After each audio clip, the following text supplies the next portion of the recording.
Hello, everybody. Joe with the Gym Life Podcast with another athlete interview coming to you today. And this one I couldn't get soon enough after a big weekend, introducing new Pro Strongwoman, Inez Carrassquillo. That was almost perfect. Almost perfect? Okay, good. Almost. Because I butchered it on the podcast. So I had to, I've been practicing. I've been listening to your little recording you sent me a couple times, and I wrote it down in phonics even to try to get it right. I just started rolling my R's a little bit. So yeah, no, love it. Yeah, I get so many different pronunciations of my name, even my first name, and I just love hearing how people try to figure it out. It's nice that you kind of take it more levity in it, and not be one of these people that get pissed off that everybody says your name. But of course, growing up with it, I'm sure it's just common hat for you now.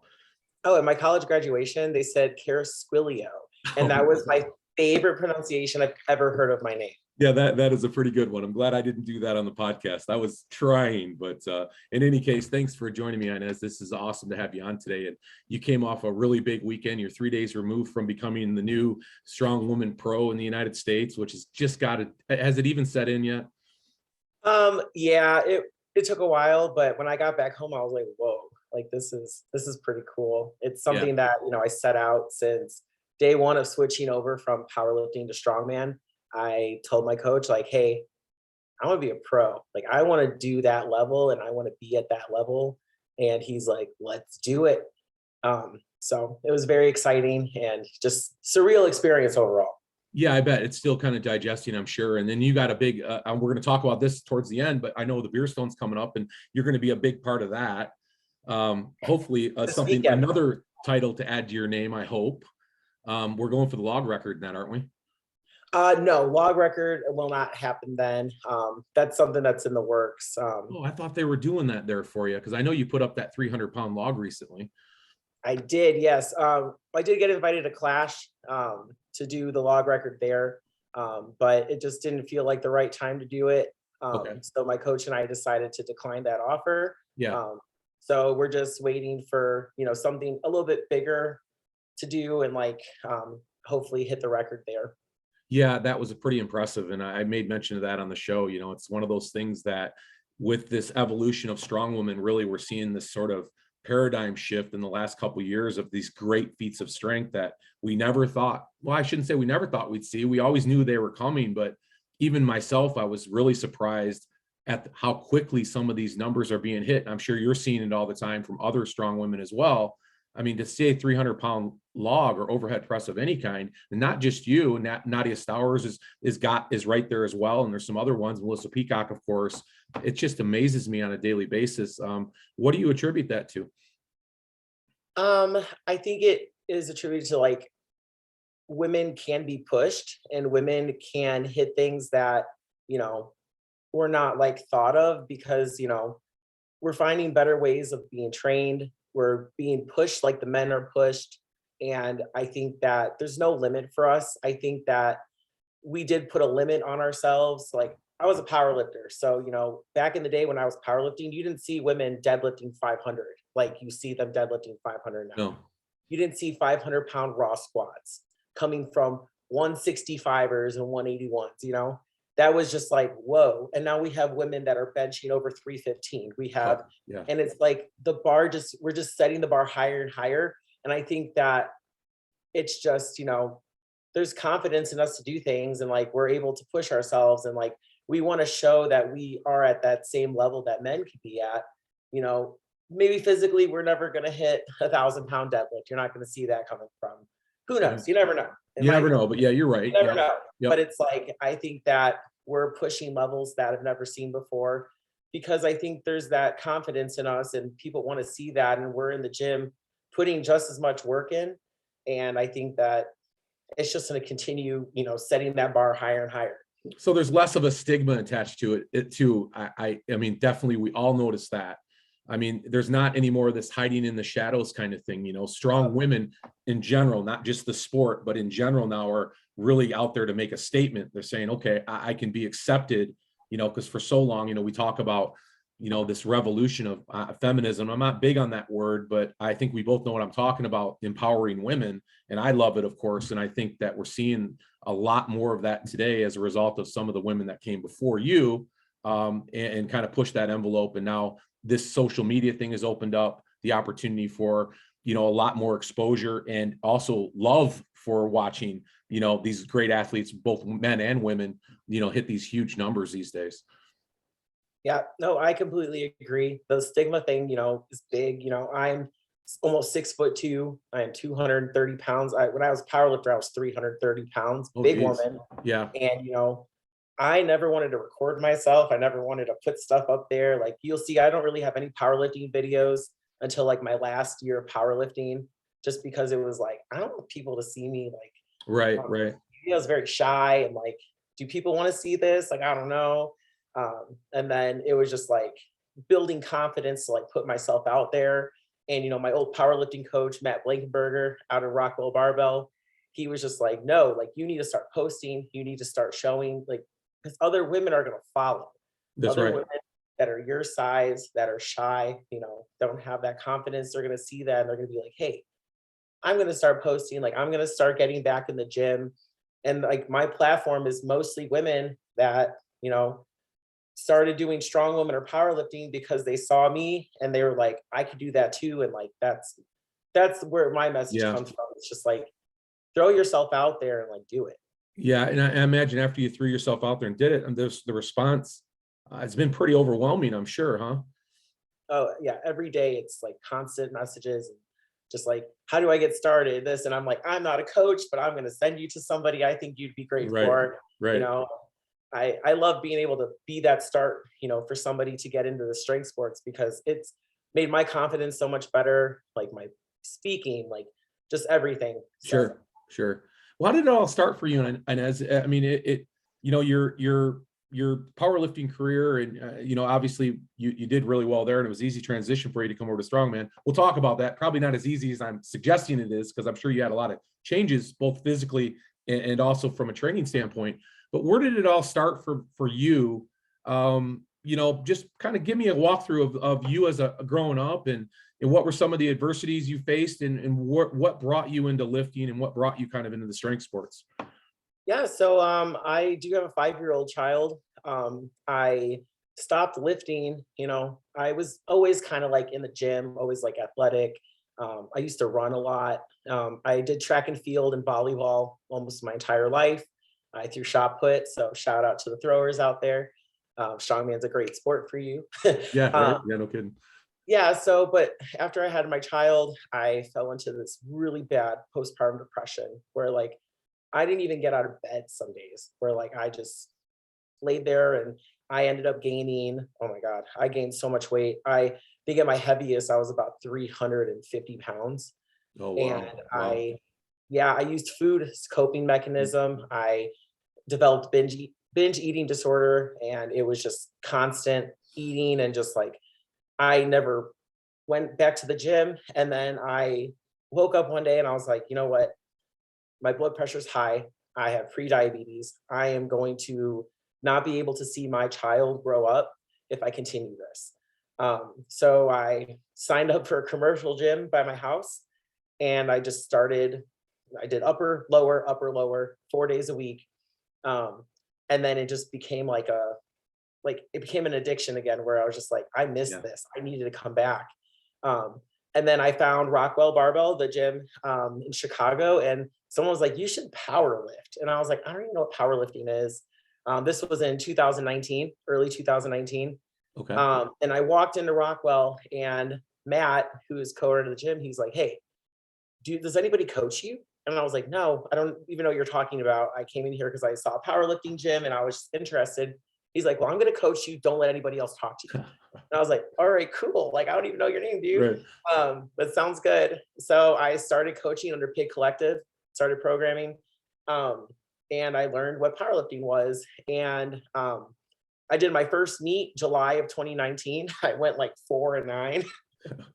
And Right. it was It pretty sounds like bad. a first meet. Yeah, it does. Yeah, it sounds like a first meet. And I was like, I Yeah. love this. I love like, competing again, because I was very competitive in high school and college, and I felt like I was becoming me again. And then COVID kind of shut everything down the year after. So I didn't really compete in the beginning of the year. And then my last powerlifting meet was Power Surge, October of 2020. And I ended up totaling 1,450 pounds. Wow. Okay. That's a Which hell was, of a total. Yeah. yeah, which was awesome. And then a week before Power Surge, I decided to sign up for the local strongman meet that was like at the same gym. Yeah. Because they were just like, hey, sign up, it's Sure. fun, like you'll like it. You know, you sometimes do log press in the gym and stuff, like just sign up. And so I was like, all right, I'll sign up. It was literally like 2 weeks after that powerlifting meet.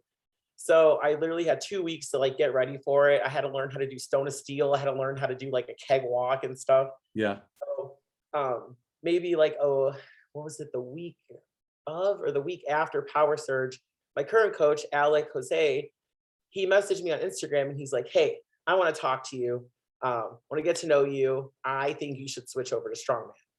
And I was like, this guy's crazy. Like, I'm going to get an invite to the Kern next year. I'm going to get an invite to this Right. and do powerlifting. And so he's like, hey, let me program for you.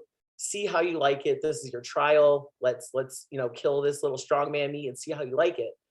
So I ended up winning that strongman meet. There were 3 heavyweights. And I was like, whoa, this is so much more fun than powerlifting is. No offense to powerlifters out there, but like that meet was so quick. You know, we went into everything and it wasn't like 30 minutes in between each attempt. It was super quick and fast paced. And I was like, this is fun. So then he called me after and he's like, hey, you got to make a decision. He's like, Beast of the Bluegrass is in like 4 weeks and you can get an Arnold bid if you win this. Yeah, that's a big show. That's a big show. Yeah. And he's like, it's in Kentucky. You could drive there. You know, you could still sign up. He's like, we could do this. And I was like, he's like, or you could powerlift and you can like wait till the showdown. You could wait till the Kern, do all that. He's like, but I don't think you should do both.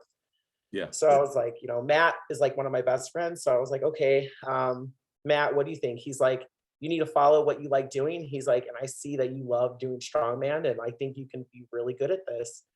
So I called Alec back and I was like, hey, I'm in, let's do this. Yeah.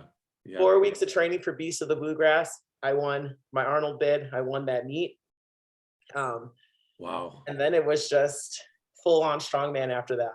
What a progression. I mean, it happened quickly, to no surprise. I mean, you have an athletic background anyhow. So really it was just a matter of kind of getting out of the funk that you were in and then getting back to that commercial gym and just sort of, realizing that, okay, well, things are progressing pretty good here and feeling good about yourself. And all of a sudden you find yourself, back to powerlifting or into powerlifting, which you're right. Strongman is a rock star version of that for sure. The energy. Yeah, there's no doubt. And to have that choice is fun too. You're good at one sport.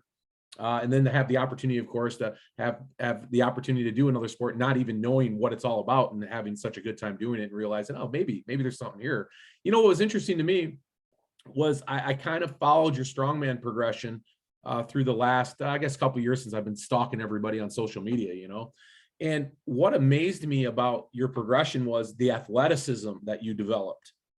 It was really obvious. You want to talk a little bit about that? Because I'm sure that transitioning from powerlifting to strongwoman, and there's a lot of guys and girls out there right now that are going to listen to this, go, okay, I'm a powerlifter now. What is it going to take for me to get into strongman?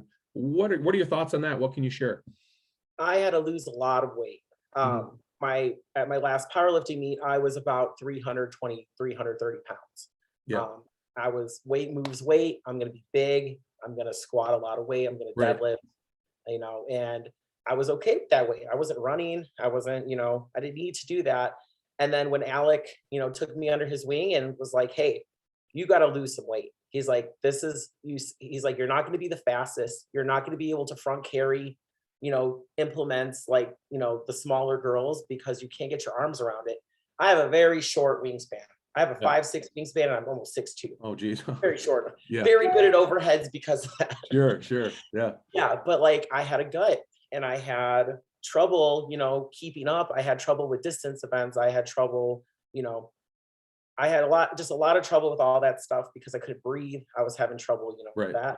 So the first thing he said was, we're going to get your nutrition in check and we're going to lose some weight. We're going to make you an athlete. Yeah. And that was like, whoa, like, no, you're right. I need to get my cardio up. I do cardio twice a week at least, assault bike, burpees. I look like a CrossFitter in the gym. Hard, my friends make fun of me. Yeah. But that's what it took to switch over from powerlifting to strongman because, you you got to be able to do AMRAPs, you know, at most shows. You got to be able to run. You got to be able to, you know, just move. And that was something that I really had to learn how to do. And it was not easy. I luckily had a very long off season from Beast the Bluegrass to Rainier. And that was just lose weight, become an athlete, you know, and the big thing I had to learn how to do was overhead press and strict press, split jerk. That was like my big, like, learning thing, because he said, if you want to put big weights over your head, you're going to split jerk. Yeah. We had a conversation about that the other day, in particular on the show, where I was kind of, I don't want to say beating up the split jerk, but you know, if you watch it or didn't watch it, my thought was, yeah, is this really an overhead press? But it doesn't matter. It doesn't matter if it's allowed, it's allowed. And you're right. That's the only way to compete right now, both men and women, for the most part. The heavyweight men have a little more of a problem with that, of course, because they're so big and they're buried by such heavy weight on those logs. Of course, that's going to be a problem now as you girls get quickly above 300 pounds. It's going to be interesting to watch that split jerk progress as well. Oh yeah. So you converted yourself really from a static, you know, strength athlete, that being a power lifter, and to the more of a dynamic athlete, being a strong woman. Did you carry a lot of your strength, or was that difficult for you to manage your strength as you were kind of losing the weight?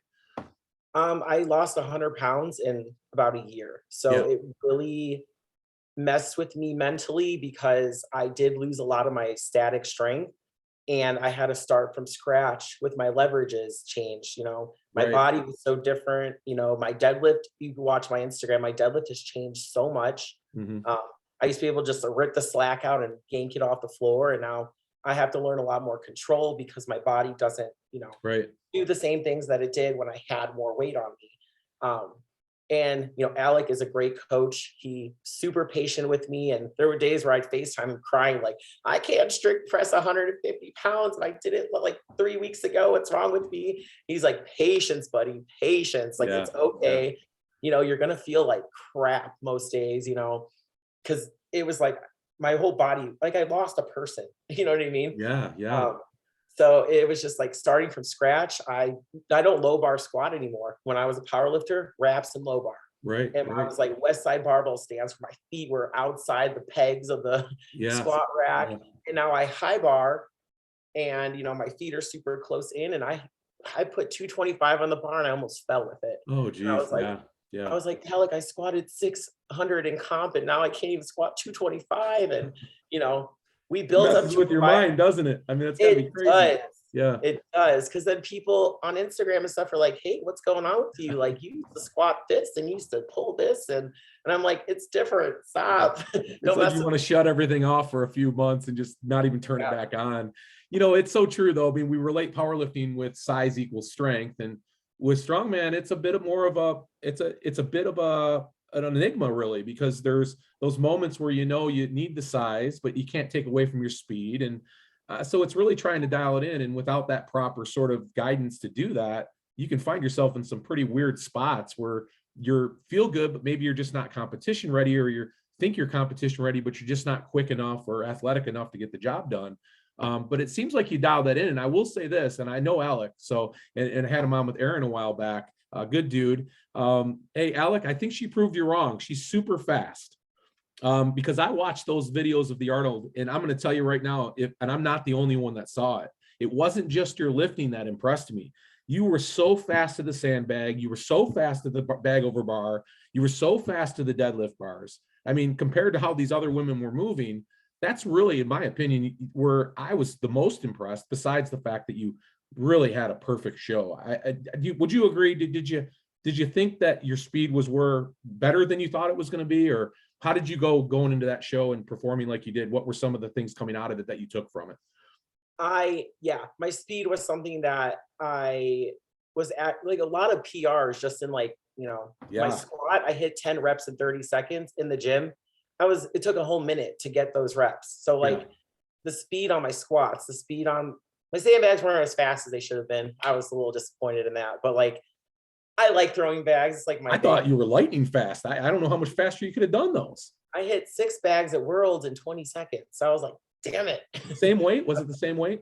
No, they were heavier at Worlds. Really? Okay. Oh yeah, Worlds was heavy. Yeah.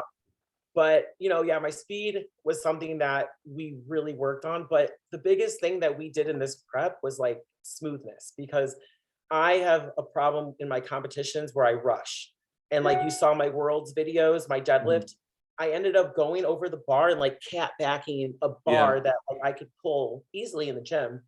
And I missed it at worlds, which, you know, put me like lower in the pack and like, you know, scoring and stuff. And this prep, he's like, hey, buddy, you can do this, you can pull this, but I want you to do it where like your form is like perfect. He's like, Yeah. that's what's going to be your PR this time. And, you know, that's what like I was dialed into, was just like, don't rush it. Like be fast, but be smooth, because you could be as fast as you want. But if you're not smooth, you're not going to pull it off the ground. Yeah, Uh, you know, it's funny you say that. Now that I think back to the videos that I watched, you did have that characteristic. It was very methodical, but you were fast, and you didn't have any fumbles. Everything was just there. Every grip was there, every stance was there. And as I kind of look back, yeah, you're right. It was a certain smoothness to what you were doing as I looked at some of the other girls. And maybe that's where I picked up that speed from, right? Because you would get to a point, you'd be in control, where some of the other competitors would get to that point and there'd be a moment of collecting themselves, where you didn't have that. So I would agree. Yeah, there was a certain smoothness to that looked fantastic. Did you, going into that competition, did you think, I mean, of course, we all think we're going to win, or we're there for a reason because we can compete at a high level. But I mean, you really had a show of shows. I mean, after that first day, what was going through your head? I was just so happy that I did not fumble that deadlift, because I was not expecting to start day one with a deadlift. That's always the event that kind of like messes me up, because I'm like, I hate deadlifts. Like it's my worst lift, Yeah. and I'm gonna get fifth place again. Like I can't do this. And to tie for first, I was like, wow, that is a huge mental thing for me. And I was like, okay, good. I did what I did in the gym, I did it at competition, and that was a huge deal for me. Yeah. So I was like on cloud nine, just because I was like, I didn't mess this up. And then I was the only heavyweight to finish the medley. And that was Yeah. like, Yeah. those handles on that wheelbarrow were something. They were so slick. Were they? I I love that apparatus though. I mean, I was going to ask you how you like that. I did not like those handles. I No. think that fumbled a lot of people, because Yeah. there were no tape or no knurling on those It's handles. a smooth bar, huh? It was a smooth bar. That's So weird. like, Yeah. yeah, and I heard at nationals they like taped them up. Okay. So I think people were expecting them to be like taped or like Okay. have some knurling on them. But like you saw at the end of it, I tripped because I dropped it and I fell on it. Yeah. That might have been the most unsmooth moment of the whole meet for you, but I am clumsy. So like yeah. that, for me to not fall with the sandbag was like a big moment for me too. Right. Well, hey, it's nice starting off with that deadlift. The one thing that's in the back of your mind, it's the very first event, which of course is just freaking you out. And then you get through it and go, okay, now what's next? I already know I can handle everything else. So Yep. what That a was the great one feeling event I that was is. just like, yeah. And I was so excited that we got to do the overhead on the big stage. Yeah. Because I asked my coach, I was like, hey, can I put on a little show? Yeah. Your bread and butter, baby. I mean, that's it right there. Yeah. How Yeah, much that fun was was like, that competing in front of that audience too? I know on the first day or so, I mean, the audience was limited. We know that. It was, you know, as I saw the camera kind of panning around, unfortunately, I didn't make it down there, but that big stage, you guys had quite an audience in front of you, didn't you? oh yeah, the main stage had a huge audience. It was like, it followed like the slap, the face slap, Oh yeah, whatever. yeah, yeah. So I think they were like all waiting Sure. to see what was next. Yeah. Yeah, they were kind of still sticking around, which is nice. I mean, that's kind of a part of it. You know, that whole face slapping thing, I was just like, at first I was just hating on it. Like, what are we doing? Why are we bringing this stuff to the forefront of what we consider like a fitness expo, you know? Then I kind of fell in love with it because that shit's fun to watch. I'm not going to lie. It's entertaining, and that's what Yeah. we want to see. That's right. And it does take a bit of power to knock those guys out with one slap. So I would Oh, never yeah. want to be on the receiving end of any of that stuff. But Nope, same. so you get to the third day. I mean, is it safe to say, and you probably not, because anything could happen, right? And you kind of felt like it was your show to win at that point, unless you really fumbled up somewhere. Where the points were kind of playing out, was there a close moment? I mean, was there a moment, not to take anything away from your competitors, but did you feel like you owned it at that point? Yeah, I didn't even have to do the stones. Right. I was Right. up, yeah. So, but I wanted to. It's my Show favorite off a event. little bit. I saw you. No, it's Yeah. my favorite event. I love Yeah. stones, and my gym partner James Stanko, I go to his gym. Yeah. He was the one feeding the stones, and he's like, "You ready Nice. to put on?" He's like, "You got this." And I was like, "All right, let's do this." How many times did you And get that stone? I've never hit a 365 stone before in my life. You got it a couple times, didn't you? No, so what happened was I did the 300 Yeah. and I was the only woman to do 300, and they were like, "Hey, you want to do another one?" Oh, gotcha, So they gotcha. pulled out the Okay. 325, and I was Yeah. like, "All right, cool." And my coach was like, he was like, "Don't do it." And I was like, "Oh man, but they're telling me to do it the next one." Yeah. So I was I'm like, so "Please don't hate me. I conservative. love I you know so he's a much." conservative guy. Yeah, I'm glad you did it. Yeah. Yeah, and I was like, "I love you so much. Please do it." But they accidentally rolled out the 365 and not the Okay. 350. Okay. And those stones were from James Stango's gym, so I've used those stones.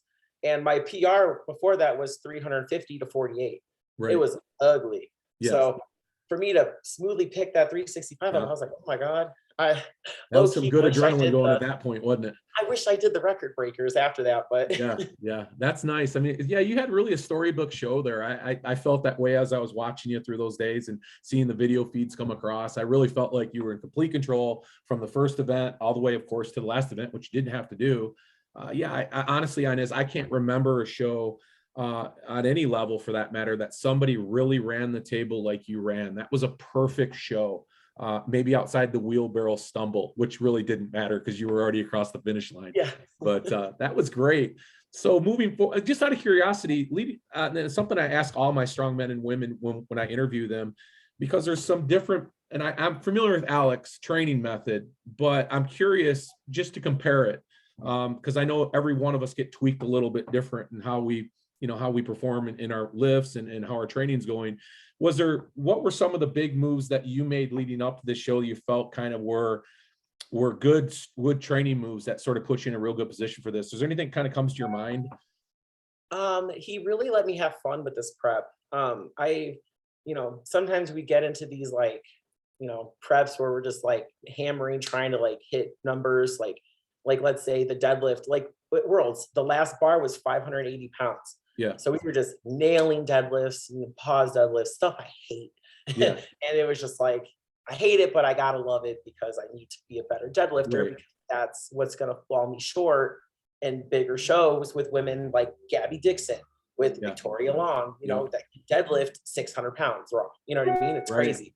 Yeah. So, World's prep was very tough on me mentally just because I was like, I can't hit this number. I can't. It was just like defeatist or whatever. But this show, I knew I could hit all the numbers. There are events that I love. I love to squat. I was like, this is awesome. It's one of my favorite things to do. So he was like, let's have some fun. And we pushed my overhead a lot. He was like, you're good. Like, let's get a big overhead. And I was like, all right, cool. So then I got to do that 300-pound. We had a mystery event. The stones was a mystery event. Yeah, that's We right. didn't know if it was going to be a max log. We didn't know if it was going to be circus dumbbell. We didn't know sandbag to shoulder. It could have been anything. Yeah. So I got to do all the stuff that Yeah. I never really touched before. We did like arm over arm. We did a bunch of stuff. Yeah. Just and I preparing think, for it. Yeah. yeah, and I think that's what was the game changer, was just like getting to have some fun with it and pushing something I like to do. So I love overheads, and to get my split jerk confidence up. And I'm like, oh, I could go for a record this year. Yeah. And I thought that was pretty cool. Sure. Yeah, you're right there. Yeah. Yeah. So you had a really relaxed prep, which is nice, because I can remember even powerlifting and doing strongman myself. You're right. Some of those preps were stressful. You'd bring that into the show a little bit. There's a little bit more on your shoulders. But being able to be relaxed going into a show where you already know most of the events fit your wheelhouse anyhow. You're having fun with it because you've already been to Worlds. So you've been to a situation where you've dealt with heavy weight before. So you're going into this now and going, okay, I can kind of just have some fun here. And as a result, it was, again, I go back to it over and over. It was just probably the perfect show. And I don't want to bring you down, but you may never see this again. I mean, you're going into the Dragon's Den right now with this pro class that's out there, and that's frightening. I mean, that is just frightening. Are you looking ahead a little bit? Who are some of the women that all of a sudden you're finding yourself going to be competing against that you just sort of go, wow, I can't even believe I'm having this conversation? It's kind of cool though that I did get to do the Rainier Pro-Am, because I did get to go head to head with Victoria. I did get to go head to head with like Corey Butler, Kim Dirks. I got to compete against Annabelle Chapman, Rebecca Roberts. Worlds. So it was like, even before, being a pro, I got to do some really cool stuff where it was like, hey, I'm an amateur. I'm gonna go ahead and have fun. Yeah. Like, they can whoop my ass all day. Like, it's Right. awesome. No pressure. I am pressure. honored. I am so honored. Yeah. And Rainier, I got second place. Yeah. Yep. By 3 points. So I was like, oh shoot, like I can keep up a little bit. Like this is pretty cool. Huge And I confidence think, builder. Yeah. yeah, but like I was very like, I guess amateur in a sense where I don't have a lot of competitions under my belt. Right. Rainier was my third show ever, if you Yeah. want to count my first one, which was just like a local, show. Yeah. So it was my second show. And it's just, learning how to time your warm-ups, learning how to eat in between. Like Rainier was fast. It was like a 2-hour show. I like that. Did you like that? I did a lot. The only problem, it was outside, so it was really hot. Yeah. And it was just like, by the end of the day, I was like, oh God, I don't know how I'm gonna put tacky on and like do stones. I'm dying right now. Yeah. But I did like that it was super fast because we got it done, and like we were warm all day. We weren't sitting for a few hours or like waiting for people to go. They ran that show really well. And like with Worlds, it was 3 days. I don't like 3-day competitions. Yeah.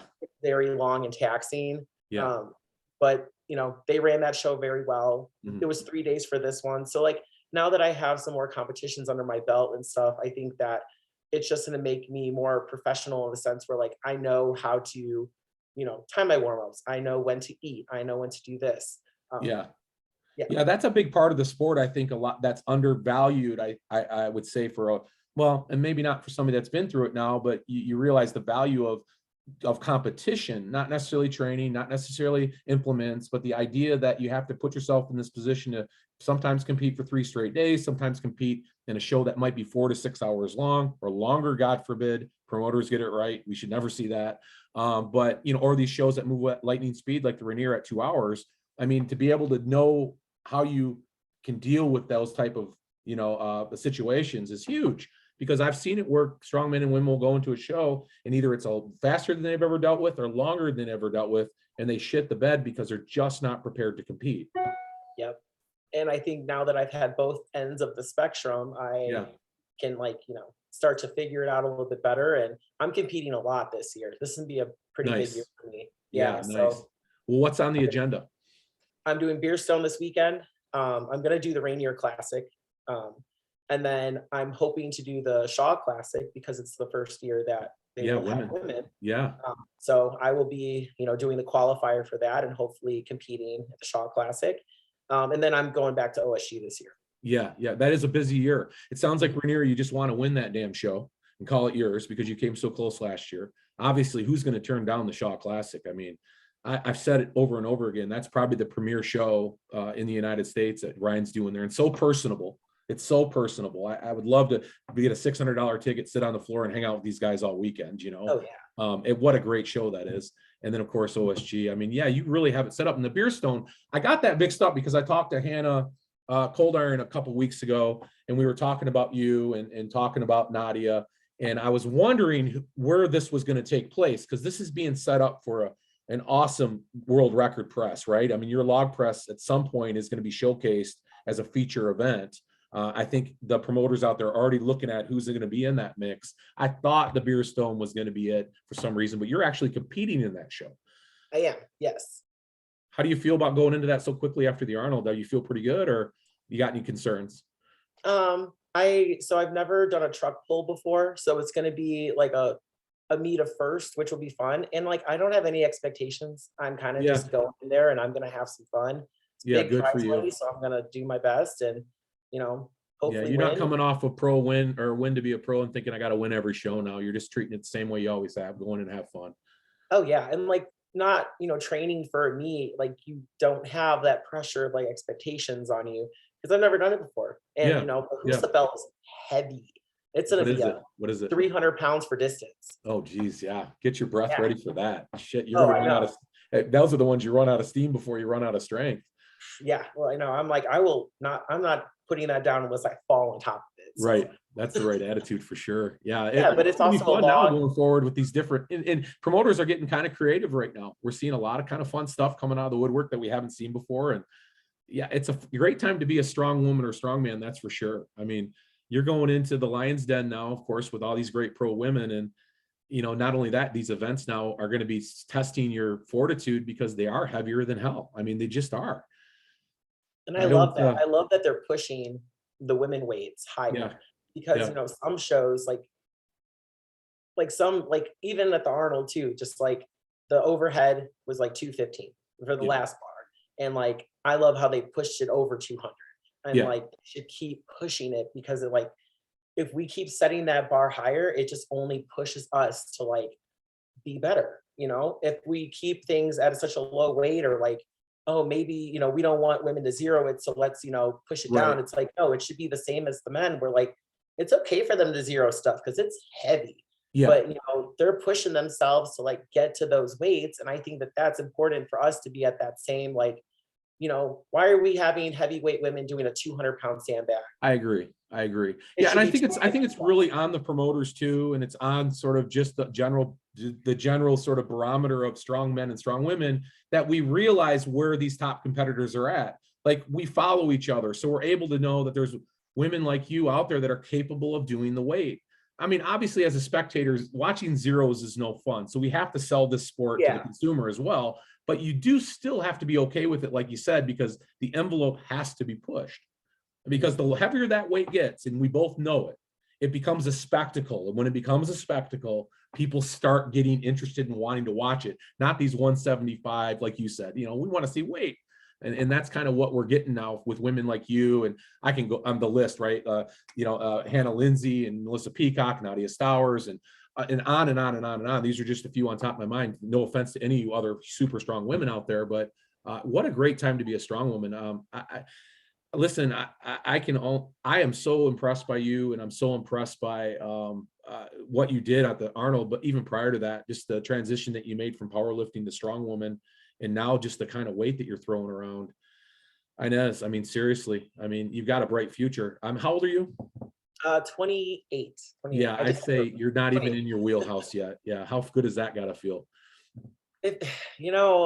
When you have a child, though, I don't know if you have any kids. I do. I got a 4-year-old, sadly. I wish he wasn't. Oh yeah, you feel like you aged 25 years. Yes. Like so I feel like I'm 50, but yeah, it does take the steam out of you. But I see you training with your son a lot, which is fun. You know, my favorite video is out of all your videos is your sandbag with your son in your arms. How fun is that?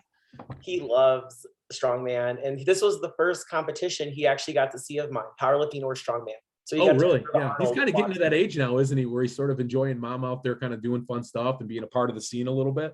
Yeah. Oh, he loves attention. So he loved that. And everyone's like, oh, he's so cute. And like, he was telling everyone, I want to be the king of stones. And I was like, nice. Tom, you better watch out. You got a 5-year-old coming for you. That's nice. The king of stones. There's nothing wrong with that title at all. We've had a few of those over the years, and that's a big title. So yeah. What's your son's name?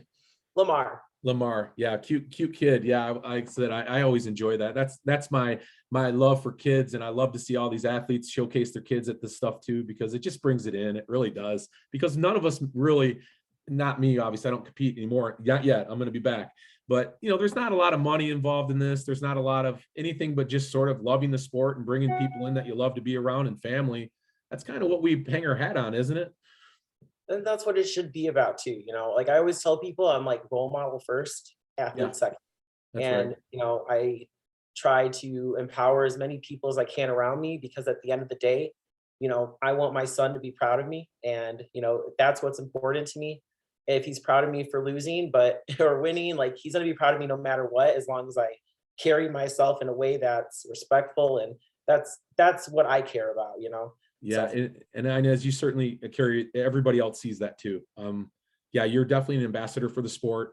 As a new pro strong woman, you're the next generation of that strong woman coming up in the scene. And there's a bunch of them out there, as I've mentioned prior. And I appreciate you coming on with me today. I know my listeners are going to love it as well. You're a big topic of conversation out there, which is fun to be there. Now you're getting into a whole different area where you might not be for another couple of years, but break that log record, damn it. And then, yeah, we want to see that. And I bet you it's over 300. Get the axle.